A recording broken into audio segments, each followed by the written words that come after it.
नमस्कार दोस्तों, कैसे हो आप सब। आज का जो सवाल है वो है दहेज को लेकर।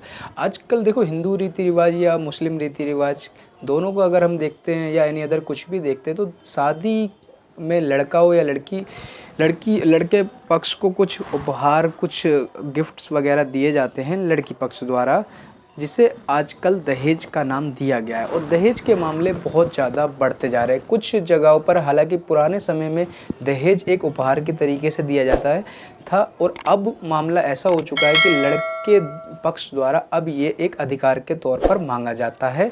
कई जगह पर नहीं भी मांगा जाता है, मगर अब जब ये परंपरा सी बन चुकी है तो ऐसे में बहुत सारे सवाल आते हैं, क्योंकि 498A के दहेज उत्पीड़न के केसों से लगभग पारिवारिक न्यायालय सभी भरे पड़े हैं। बहुत सारे मामले हैं, ठीक है। कहीं दहेज मिलता है, कहीं नहीं मिलता है, इस चीज़ों को लेकर, ठीक है।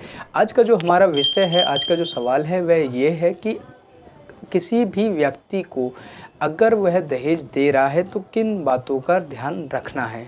मैं खासकर लड़की पक्ष के लोगों को बता रहा हूँ कि इन बातों को ज़रूर ध्यान रखें, जो आपको भविष्य में काम आती है। क्योंकि लोग उपहार तो दे देते हैं, दहेज तो दे देते हैं, बाद में इन चीज़ों के लिए बहुत सारी प्रॉब्लम्स आती हैं।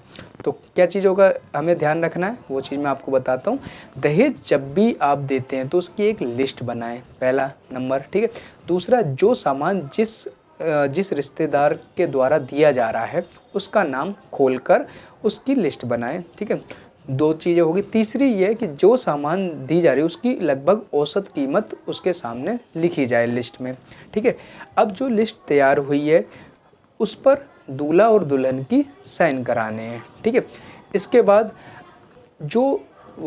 जो भी अगर आप दहेज में कोई बड़ा सामान देते हैं, कोई संपत्ति वगैरह देते हैं, तो वो पूरी तरीके से कानूनी तौर से वो सही होनी चाहिए।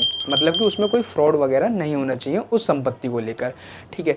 अच्छा, अगर हो सके तो ये जो दहेज जो आप दे रहे हैं, इसकी घोषणा फेरे करते वक्त लड़की पक्ष द्वारा करवा देनी चाहिए। फेरे करते टाइम इसकी घोषणा जरूर करवाएं, ठीक है, अगर हो सके तो।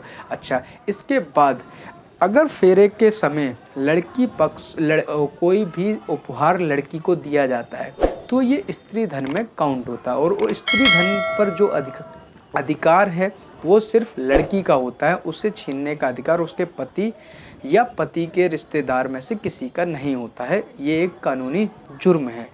तो इन चीज़ों का अगर आप ध्यान रखते हैं दहेज देते समय, तो आप काफ़ी ज़्यादा, अगर कल को कोई मामला बिगड़ता है तो ये लिस्ट आपकी बहुत काम आने वाली है। ये मैंने आज की टॉपिक में आपको जानकारी दी। कैसी लगी जानकारी हमें बता सकते हैं। धन्यवाद।